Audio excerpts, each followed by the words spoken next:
Hello नमस्कार दोस्तों, स्वागत है आप सबका एक्लॉन एजुकेशन पर। मेरा नाम है सुमित और आपके सामने एक बार फिर से मैं उपस्थित हो चुका हूं एक और महत्वपूर्ण क्लास के साथ। और रिवीजन सीरीज क्लास के अंतर्गत मैथ्स रिवीजन के कैटेगरी में अभी फिलहाल हम लोग चैप्टर नंबर 1 के ऊपर बातचीत कर रहे हैं, रियल नंबर्स को जानने का प्रयास कर रहे हैं। और इसी क्रम में ये इसका तीसरा लेक्चर है। इसका मतलब है 2 लेक्चर्स इस टॉपिक से संबंधित ऑलरेडी इसी चैनल पे अपलोड किया जा चुका है। और उन लेक्चर्स में हमने कुछ सवालों को, कुछ क्वेश्चंस को, कुछ प्रॉब्लम्स को कैरी किया था और हमने नंबर्स के कॉन्सेप्ट को समझने का प्रयास किया था कि प्राइम नंबर क्या होता है, कंपोजिट नंबर क्या होता है एंड सो ऑन। तमाम तरह के जो बेसिक कॉन्सेप्ट है, थ्योरेटिकल कॉन्सेप्ट है, ये सब मैं बता चुका हूँ आपको। आज उससे थोड़ा आगे का कॉन्सेप्ट मैं बताऊंगा और कोशिश यही होगी कि आज का जो पूरा का पूरा मतलब डिस्कशन है उसमें ये पूरा चैप्टर कंप्लीट हो जाए। ठीक है ना। आगे बढ़ने से पहले एक रिक्वेस्ट करूंगा कि इस चैनल को आपको सब्सक्राइब कर लेना है। ये नया चैनल है, आपका अपना चैनल है और अच्छे अच्छे कंटेंट के लिए तो चैनल को सब्सक्राइब करना बनता है और सेशन को लाइक शेयर भी करते रहिए। ठीक है ना। आज क्या बातचीत करने वाले हैं, आज पहले एक थियोरेटिकल कॉन्सेप्ट रैशनल नंबर को हम लोग डिस्कस करेंगे एंड देन उसके बाद इसके एक्सरसाइज के ऊपर चर्चा करेंगे। 1.2 जो एक्सरसाइज है उसके सभी क्वेश्चंस को हम लोग आज सॉल्व करने वाले हैं। ठीक है ना, ताकि कॉन्सेप्ट क्लियर हो जाए अच्छी तरीके से। पहली बात, रैशनल नंबर क्या होता है। पहले तो रैशनल नंबर क्या होता है याद करो। जैसे जब हम नंबर्स को रिप्रेजेंट करते हैं या नंबर्स को क्लासिफाई करते हैं इस कैटेगरी में, तो बहुत सारे ऐसे नंबर्स होते हैं, लाइक जैसे मैं लिखता हूँ 2, 5, 2/5, 1/2 etc। ये वो नंबर है जिनको हम p/q के फॉर्मेट में रिप्रेजेंट कर सकते हैं। क्या हम 2 को 2/1 लिख सकते हैं? क्या हम 5 को 5/1 लिख सकते हैं? बिल्कुल सही है। और 2/5, 1/2 ये सब क्या है? इन नंबर्स को p/q के फॉर्मेट में रिप्रेजेंट किया जा सकता है। Any number which can be represented as p by q as a fraction, that is called rational number। तो पहला जो मैं आपको बता रहा हूं ये irrational नहीं बल्कि rational number का एग्जांपल है। वह इसको p by q के रूप में हम रिप्रेजेंट कर सकते हैं। एंड p, इसमें p एंड q क्या है? p एंड q आर कोई इंटीजर है। And remember q is not equal to 0, ये याद रखना है। q 0 नहीं होना चाहिए। और इंटीजर मतलब कोई भी नंबर, 1 2 3 4 5 कुछ भी हो सकता है, नेगेटिव नंबर भी हो सकता है। ठीक है, तो ये रैशनल है। बट कुछ ऐसे भी नंबर होते हैं जिनको हम p बाई क्यू के फॉर्मेट में रिप्रेजेंट नहीं कर सकते हैं। इनको हम p बाई क्यू के फॉर्मेट में लिख ही नहीं सकते। ठीक है ना। तो इनको इरेशनल नंबर कहा जाता है। फॉर एग्जाम्पल अगर मैं आपसे कहता हूं √2, ये एक इरेशनल नंबर है। √3, √3। लेकिन अगर मैं √4 की बात करूं, याद रखो ये नहीं होगा, स्टार लगा रहा हूं मैं। क्यों? क्योंकि √4 का मतलब तो 2 होता है। ये तो परफेक्ट स्क्वायर है ना, 4 है परफेक्ट स्क्वायर। तो ये 2/1 ये रैशनल हो जाएगा। इसीलिए अगर मैं इरेशनल में इसको लिख रहा हूं तो बस ये समझाने के लिए कि अंडर रूट, रूट के अंदर कोई भी नंबर होगा तो आंख मूंद के आप इरेशनल नहीं बोल सकते हो। ये रैशनल नंबर होगा, इरेशनल नहीं होगा। ठीक है ना। √5 क्या ये परफेक्ट स्क्वायर है? किसी का स्क्वायर 5 होता है? नहीं। ये प्राइम नंबर है तो इरेशनल है ना। अगर 6 है तो भी इरेशनल, क्योंकि 6 भी किसी का स्क्वायर नहीं होता है। देखो, अंदर रूट के अंदर प्राइम नंबर है या कंपोजिट नंबर है वो महत्वपूर्ण नहीं है, वो इंपॉर्टेंट नहीं है। इंपॉर्टेंट ये है कि रूट के अंदर कोई ऐसा नंबर है जो किसी और नंबर का परफेक्ट स्क्वायर होता है। जैसे एग्जांपल के तौर पर अगर मैं कहता हूं कि यहां लिखा हुआ है 25, so this √25 is basically nothing but 5। So this is not irrational, ये तो रैशनल हो गया ना। तो याद आपको क्या रखना है यहां पे, अगर मैं किसी नंबर p को ले लूं और वो अंडर रूट में है, ध्यान रखो क्या मैं बोल रहा हूं, तो ये इरेशनल तब होगा, पूरा नंबर इरेशनल तब होगा व्हेन, ठीक है ना, अगर p, when p is a prime number, या तो ये प्राइम नंबर हो और p is a non perfect square. मतलब p should not be equal to 4, से 4 के बाद 9 है ना, 16, 25, ये सब क्या है, परफेक्ट स्क्वायर है, ये नहीं होना चाहिए। तो इसका मतलब है कि अंडर रूट मतलब ये भी प्राइम नंबर है, ये मतलब ये भी इरेशनल नंबर है और ये भी रैशनल नंबर है, क्योंकि ये 6, 8 ये सब परफेक्ट स्क्वायर नहीं होता है। लेकिन अंडर रूट 9 लिखोगे तो फिर वो रैशनल नंबर हो जाएगा। समझ में आया? तो यही है इरेशनल नंबर की कहानी। ठीक है, अब हमारे पास ये एक छोटा सा कॉन्सेप्ट है, देखो ये सारी चीजें यहाँ पे लिखी भी है, तो आप इसको पढ़ना चाहो ठीक है, नहीं तो मैंने बता दिया सारा point. Recall, a number s is called irrational if it cannot be written in the form of p by q, where p and q are integers and q should not be equal to 0. And some examples ये मैं already आपको बता चुका हूँ। देखो यहाँ पे 15 लिखा हुआ है, 15 अंडर रूट 15, ऑल्दो ये प्राइम नंबर नहीं है, कंपोजिट नंबर है, but 15 is not a perfect square number, तो ये इसको इरेशनल के कैटेगरी में रखें। तो वही चीज यहां भी लिख दिया गया है कि a rational number is the number is the one which can be represented in the form of p by q, where p and q are integers and q is not equal to 0. But an irrational number cannot be written in the form of simple fraction, that is p by q के format में नहीं लिखा जा सकता है।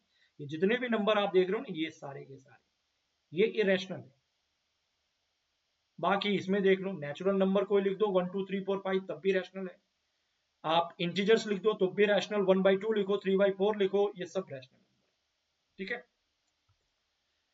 अब 1.2 exercise की तरफ जाने से पहले ना कुछ कॉन्सेप्ट है जिसको समझना बहुत जरूरी। जैसे आपके एनसीईआरटी में एक थ्योरम है, बड़ा इंटरेस्टिंग, बहुत दिलचस्प तरीके से इस थ्योरम को लिखा गया है, मुझे लगता है आप लोग ये जानते हो, बस थोड़ा सा इसको समझ लो। मैं कहूंगा क्यों समझना जरूरी है, क्योंकि थ्योरम 1.2 को समझ जाओगे तो फिर आगे जो क्वेश्चंस आपको मिलेंगे ना इस एक्सरसाइज के, वो बड़े आसानी से आप कर सकते हो। ठीक है ना, तो पहले लिखा क्या है थ्योरम 1.2, क्या ये पहले से जानते हो आप? अगर मैं अभी बता नहीं रहा हूं ये क्या है, मैं पूछ रहा हूं, मैं अनुमान लगा रहा हूं कि क्या इस चीज को आप पहले से जानते हो जो यहाँ लैंग्वेज के रूप में लिखा हुआ है।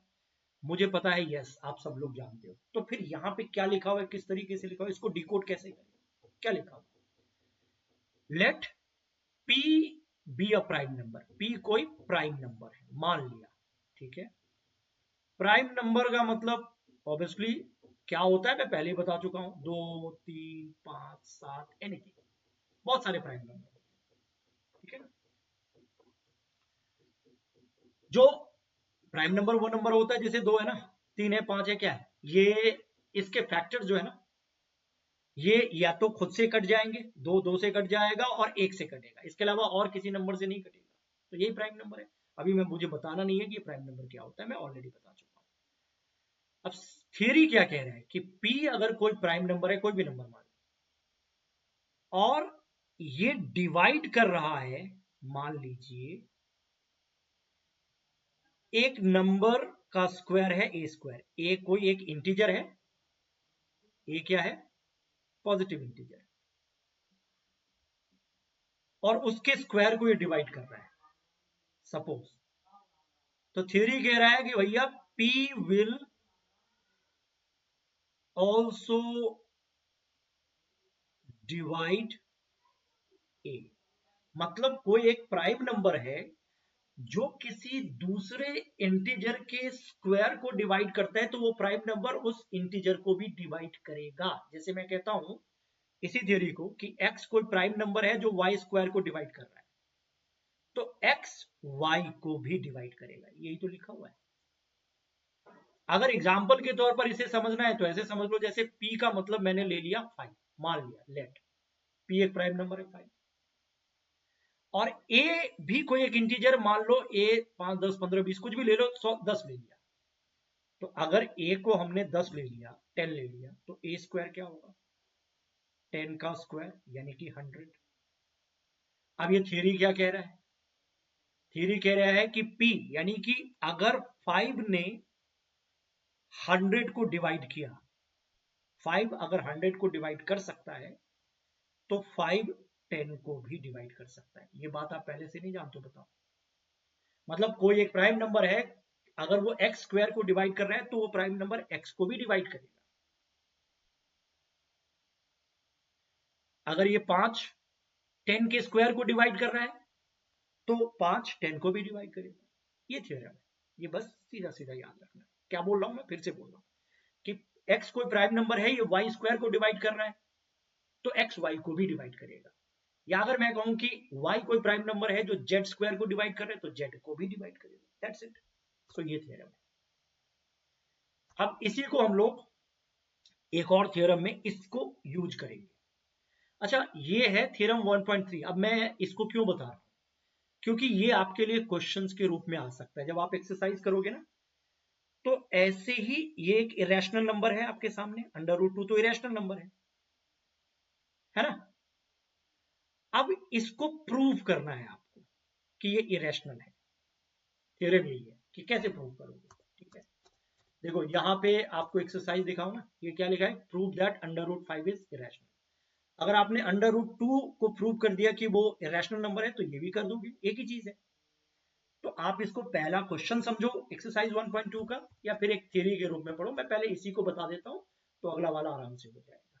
करना कैसे है, देखो मुझे प्रूव करना है कि ये इरेशनल है, जो कि मुझे पता है ये इरेशनल है, लेकिन प्रूव करना है।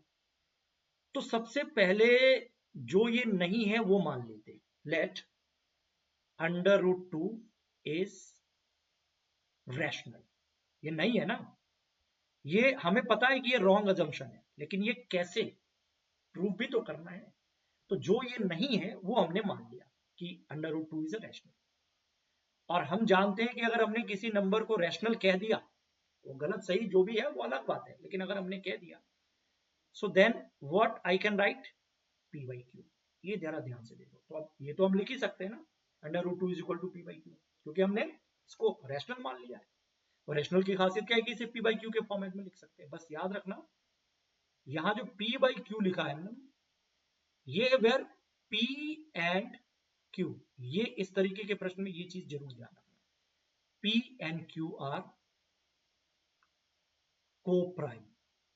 अब एक नया शब्द आ गया, coprime, and q is not equal to 0, ये चीज याद रखना। अब ये जो को प्राइम मैं बोल रहा हूं, इसको शायद आपको पता होगा, मुझे ऐसा लगता है, नहीं तो मैं रिकॉल करवा देता हूं। को प्राइम नंबर्स वो नंबर्स होते हैं ना, पेयर ऑफ नंबर्स जिसके कॉमन फैक्टर 1 के अतिरिक्त और कुछ भी कॉमन फैक्टर नहीं होता, जिसका HCF 1 होता है। जैसे एग्जांपल ले लो, मैं लिखता हूं 2 और 3, क्या इनको को प्राइम कह सकते हैं, पहला एग्जांपल है।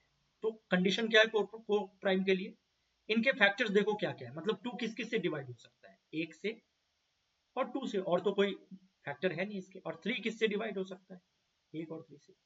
तो इन दोनों के कॉमन फैक्टर क्या है, दोनों में 1 ही है ना, तो ये को प्राइम है। मतलब वो नंबर्स जिनके कॉमन फैक्टर 1 हो, इसके अलावा और कोई कॉमन फैक्टर नहीं, वो को प्राइम है ना। अगर मैं आपके सामने लिख रहा हूं 5 और 7, क्या इनके कॉमन फैक्टर, इसके फैक्टर है 1 और 5, इसके फैक्टर है 1 और 7, तो कॉमन फैक्टर इसका भी 1 ही है, तो ये भी को प्राइम है। लेकिन अगर मैं आपसे कहता हूं तीसरे एग्जाम्पल में कि यहां लिखा है 3 और 9, क्या ये को प्राइम है, तो अब देखो इसके फैक्टर, ये 3 1 से डिवाइड होगा, 3 से डिवाइड होगा, और ये किससे, 1 से, 9 से और 3 से भी तो डिवाइड होगा।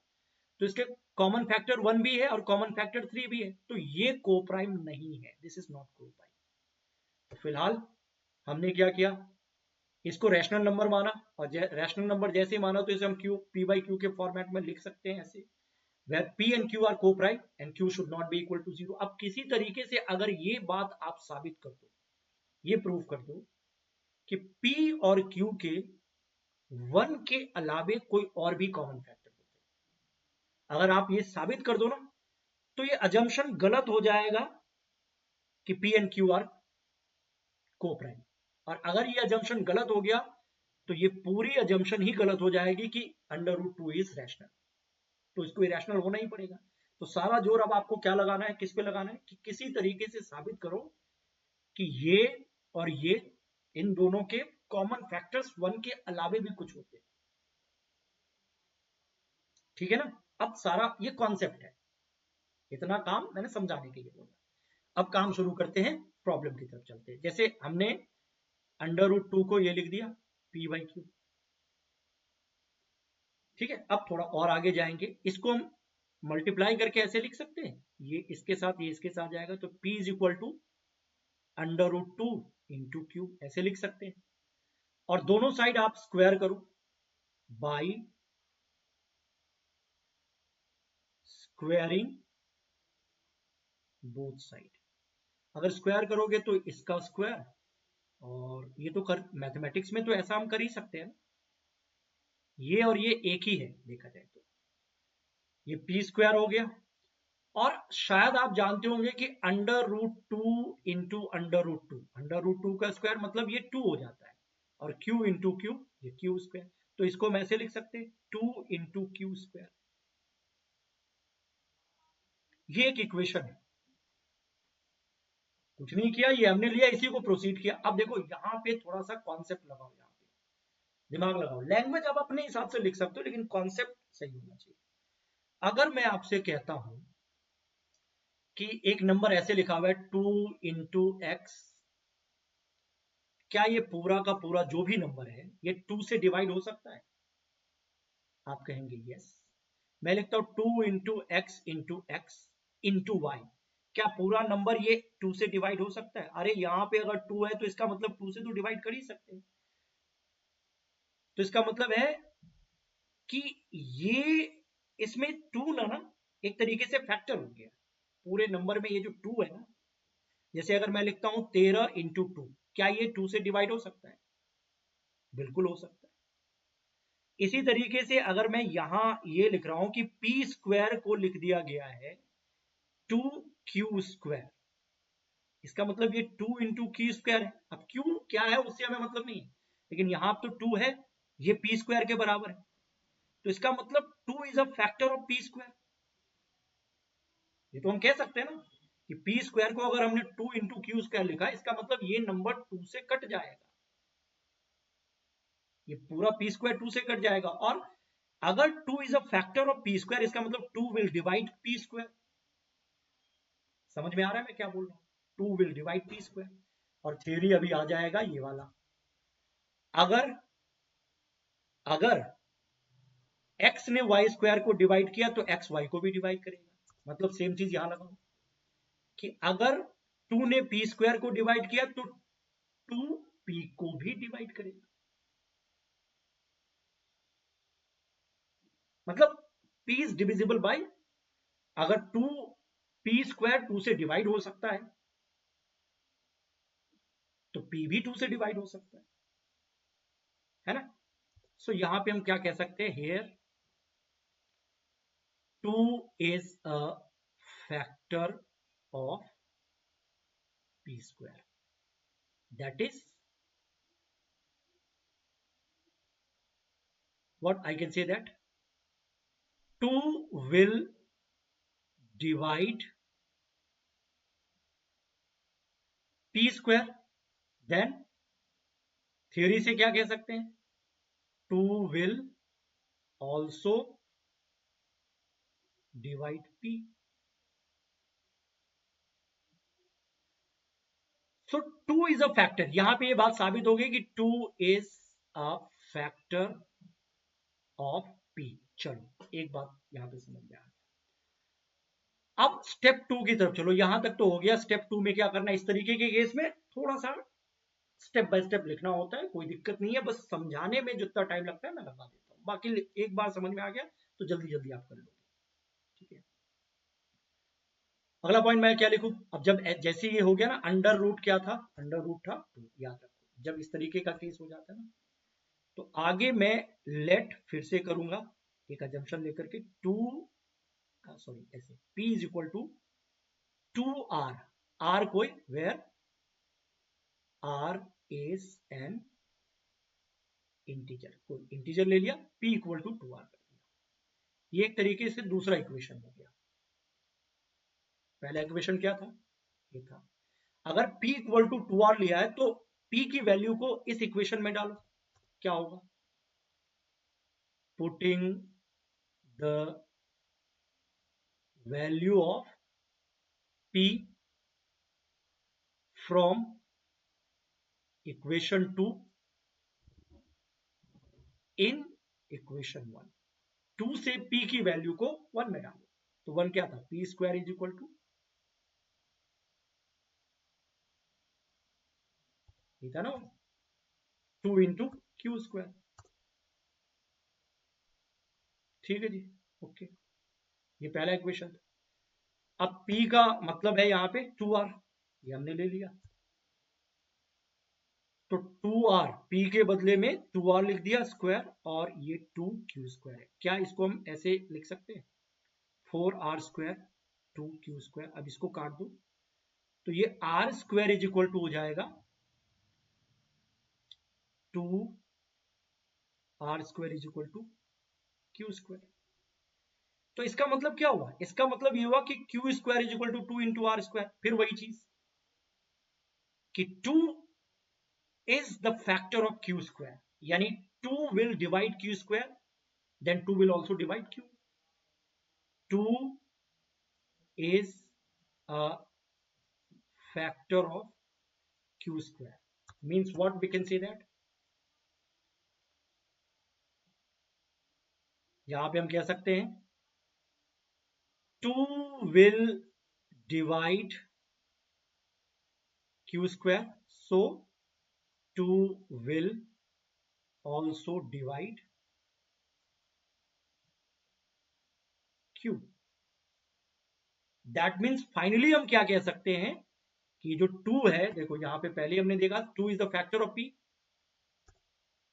अब 2 is a factor of q, thus 2 is a common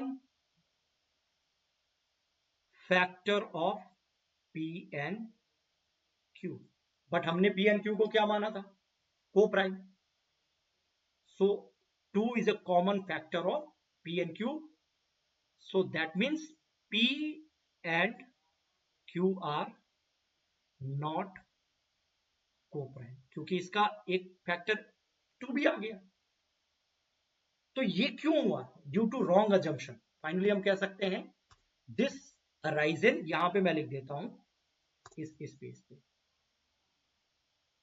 this has risen, this contradiction, this means contradiction,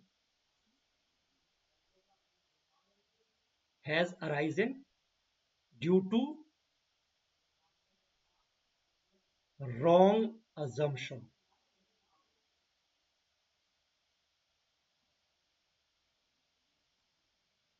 wrong assumption of fact that under root 2 is a rational, thus under root 2 is an irrational। लिख सकते हैं, बोलो हाँ। तो ये proof हो गया, यही है केस। तो एक हमने ये किया, और दूसरा जो स्टेप किया वो यहां से कैरी किया, और उसके बाद ये पूरी कहानी आ गई, और हमें समझ में आ गया कि 2 is a common factor of P and Q, और अगर 2 एक कॉमन फैक्टर आ गया तो फिर वो को प्राइम है नहीं, ये रॉन्ग कॉन्ट्राडिक्ट हो गया। और ये कॉन्ट्राडिक्शन आ क्यों रहा है, क्योंकि हमने गलत ही मान लिया था। तो जो गलत मान लिया था उसको सही मान लो, तो लास्ट में फिर हम क्या करेंगे कि जो हमने रैशनल माना था वो रॉन्ग है। This has arisen due to wrong assumption of fact that under root 2 is a rational, thus under root 2 is not rational, irrational, proved। ये लिखने वाली बात होगी, ठीक है, चलो डन है। अब अगर ये चीज आपको एक्सरसाइज में आ जाए क्वेश्चन के रूप में तो आप कर लोगे, लेट, वही बात है, under root 5 is a rational number, then what I can write, under root 5 is equal to p by q, and फिर वही बात, p and q are co-prime and q should not be equal to 0। ठीक है, अब थोड़ा और आगे बढ़ जाओ, तो p is equal to under root 5 into Q, अब स्क्वायर करो, फिर से वही चीज, बाई स्क्वायरिंग बोथ साइड। तो ये क्या हो जाएगा, अंडर रूट 5 का स्क्वायर यानी 5 इंटू क्यू स्क्वायर। तो अब यहां तक अगर हम पहुंच गए तो हम फाइनली, ये था हमारा, ये पहला इक्वेशन हो गया, P square is equal to 5 into Q square. So इससे हम कह सकते हैं कि 5 is a factor of P square, 5 is a factor of p square. That means 5 will divide p square। अगर ऐसा है then theory क्या कहता है, 5 will also divide p। So finally 5 is a factor of p भी लिख सकते हैं, एक लाइन में भी लिख सकते हैं, 5 is a factor of p square, that means 5 is a factor of p। अब सेकेंड स्टेप क्या था, स्टेप 2। अब यहां पे p इज इक्वल टू, फिर से लेट करो, p इज इक्वल टू, अभी अंडर रूट 5 था ना तो 5 आर करो, इसको आप इक्वेशन 2 मान लो, और वो था equation 1। Now putting the value of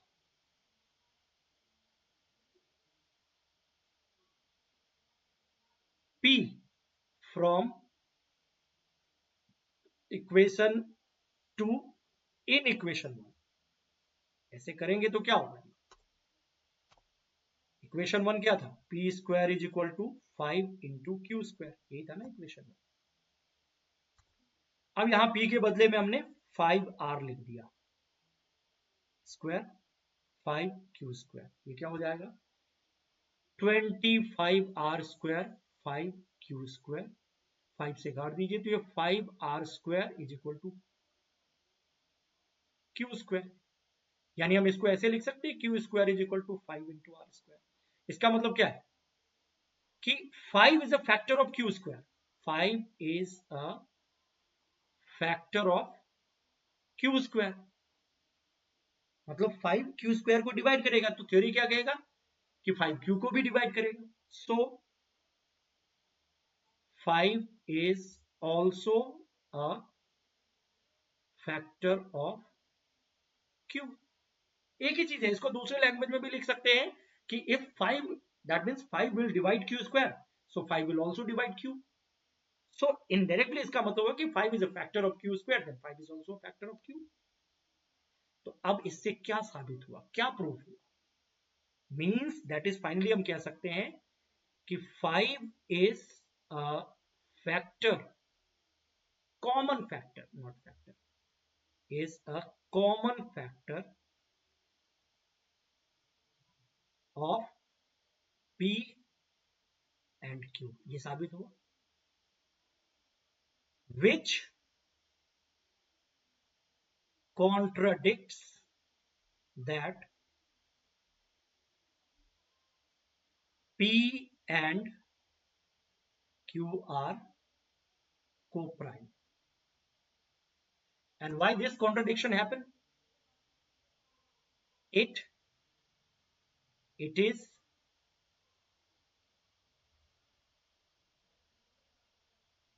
occurring due to the wrong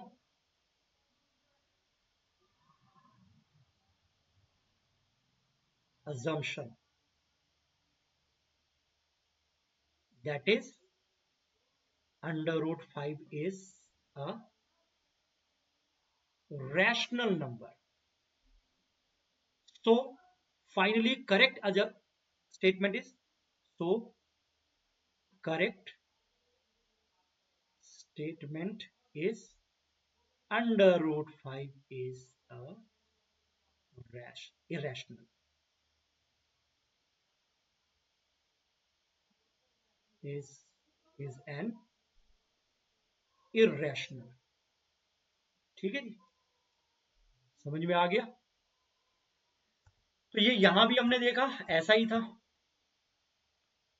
fact that under root 2 is a rational, which is wrong। so thus correct statement is under root 2 is irrational, correct statement is under root 5 is an irrational, तो ये बात साबित होगी। अब एक चीज और समझो थोड़ा सा, और क्वेश्चंस को, और भी एक दो क्वेश्चंस है, उसके बाद ये एक्सरसाइज खत्म हो जाएगा। देखो, जब कोई रैशनल नंबर है और उसमें आप इरेशनल नंबर जोड़ दो तो ये हो जाता है इरेशनल, ये ध्यान रखना है। और इवन माइनस भी कर दो तो भी ये इरेशनल है। देखो क्या लिखा है कि द सम और difference of rational and irrational number is irrational. तो 5 plus under root 5 irrational, 7 plus under root 5 irrational, minus भी करोगे तो भी इरेशनल। एक, the product and quotient of non zero rational and irrational, इसका क्या मतलब हुआ? जैसे मैं कहता हूं 5 एक रैशनल नंबर है, लेकिन इसका मल्टीप्लीकेशन हमने कर दिया इरेशनल नंबर से, तो ये पूरा का पूरा क्या हो जाएगा? इरेशनल। अगर मैं ऐसे लिख दूं ये 1 रैशनल नंबर है और डिवाइड कर दूं ये, ठीक है, तो ये पूरा का पूरा क्या हो जाएगा? इरेशनल।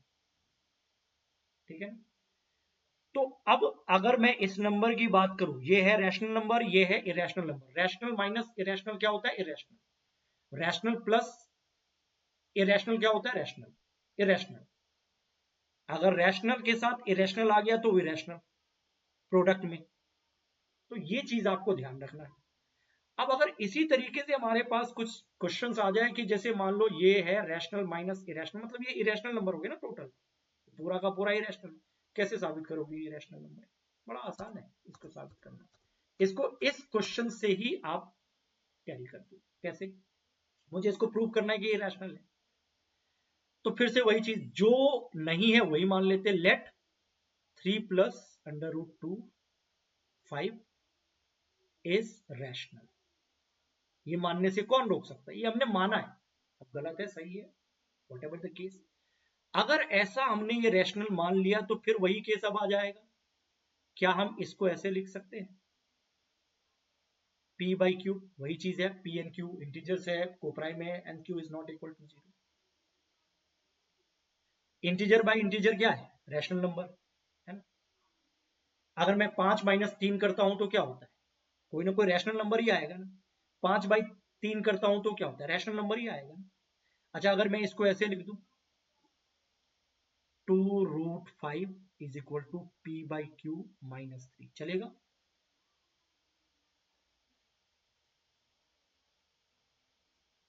इसको आप मतलब ऑपरेशन कर दो इसके ऊपर, q n1 का एलसीएम q, ये कट गया तो p माइनस 3q। किसी को कोई confusion?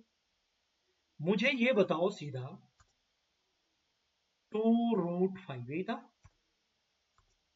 Is equal to p minus 3q by Q.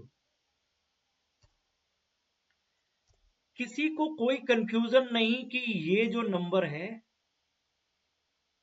ये एक रैशनल नंबर है, दिस इज रैशनल, और वी नो दैट ये एक इरेशनल नंबर है। तो ये कैसे हो सकता है कि irrational is equal to rational? यहां जब हमने कुछ ऐसे कैरी मान करके कुछ लेट करके आप प्रोसीड प्रोसीड किया, हमारे सामने ये चीज आ गई, ये रॉन्ग है ना। So we know that rational would not be equal to irrational. यहां तो हो रहा है, तो here rational is equal to irrational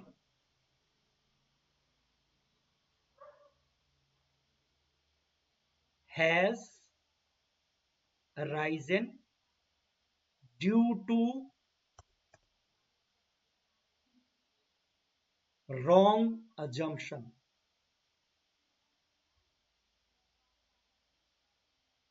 due to wrong assumption, जो हमने ये ले लिया था ना, ये assumption ये रॉन्ग था, सो इसको करेक्ट करो।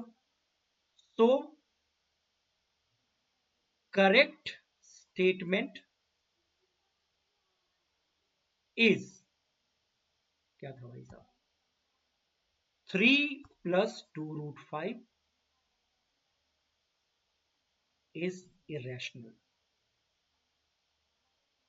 कितना आसान है, हो गया, बात खत्म। ये हमने देखा ये गलत आ रहा है और सीधा लिख दिया कि हम तो ये जानते हैं कि ये बराबर हो ही नहीं सकता है, और यहां अगर बराबर आ रहा है तो ऑब्वियसली ये गलत अजम्पशन के कारण। This statement has agreeing here, this statement has happened due to wrong assumption. So this is अगर wrong then right क्या, ठीक है ना, तो आप सोच लो। तो ये आपका केस है, ये बन गया। आप ऐसे तीसरे केस में भी आप ऐसे ही कर सकते हो। लेट, ये भी प्रूव करना है ना, 1/√2 इज रैशनल, ये अज्यूम कर लिया। देन ये पहले का आंसर बता रहा हूं, 1/√2 इज इक्वल टू p/q। और हमें पहले से ही पता है, इसको हम ऐसे भी लिखेंगे ना उल्टा करके, तो q/p भी आएगा, तो ये तो रैशनल ही है और ये इरेशनल है, पहले से ही जानते हैं।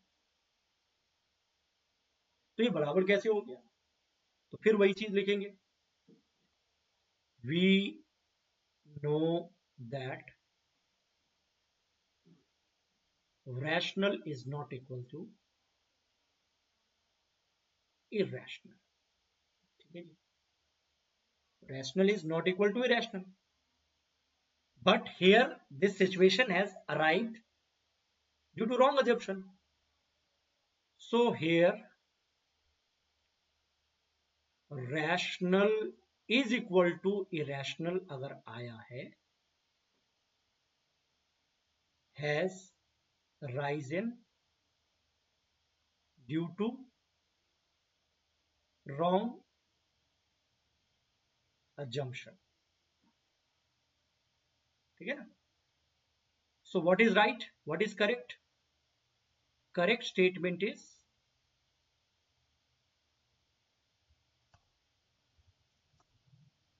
1/√2 is irrational। डन है जी, क्लियर। तो ये पहला हो गया। अभी सेकेंड वाला आपको कैसे करना है, क्या 7√5 यही है, हाँ जी। फिर वही बात, लेट 7√5 इज रैशनल। अगर ऐसा हमने कर लिया तो फिर क्या लिखेंगे, 7√5 is equal to p/q।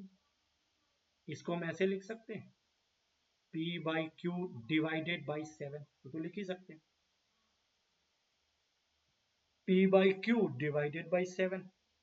So √5 is equal to p/q into 1/7।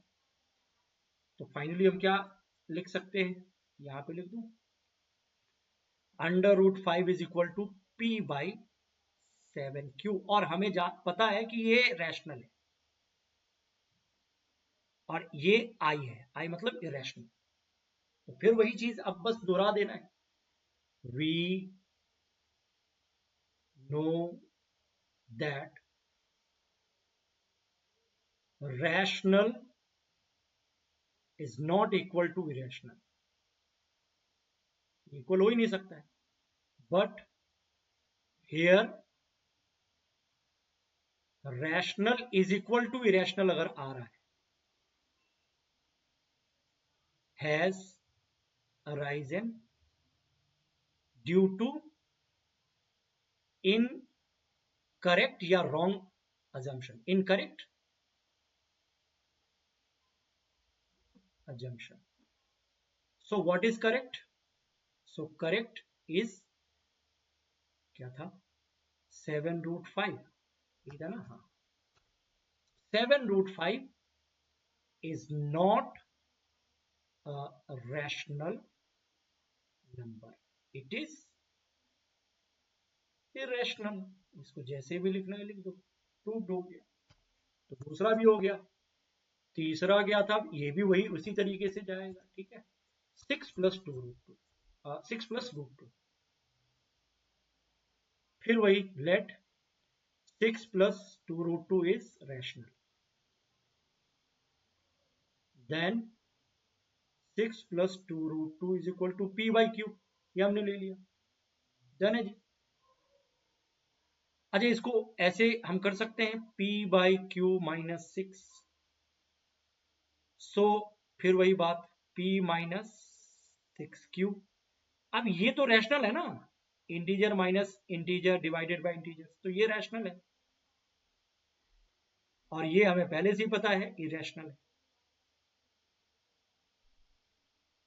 तो फिर वही line, as we know that R should not be equal to I, मतलब शॉर्ट में आपको पूरा लिखना है, rational number is not equal to irrational number, but here R is equal to I has arisen due to incorrect या wrong assumption। पहला ही line wrong हमने ले लिया, so correct statement is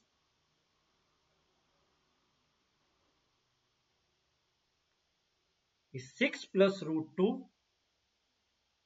is not a rational, that is it is irrational, proved। तो ये लिखने की है, इसमें मतलब कैलकुलेशन से ज्यादा ना चीजों को लिख देना है, आपको कुछ प्रूव करके बता देना है, दैट इज द केस। और यही था, ये सारा पॉइंट्स हमने कवर कर लिया है, और मैं उम्मीद करता हूं कि ये सारे पॉइंट्स आपको समझ में आ गया होगा, ऐसा मुझे लगता है। ठीक है ना, तो फिलहाल के लिए मैं कहूंगा इतना ही, और चैनल सब्सक्राइब कीजिए, सेशन को लाइक कीजिए, और बाकी अगली जो क्लास होगी आपकी साइंस की होगी। ठीक है ना, एक चैप्टर साइंस में कंप्लीट, एक मैथ में भी कंप्लीट हो गया, तो अब दूसरा चैप्टर साइंस का, फिर दूसरा मैथ का, इस तरीके से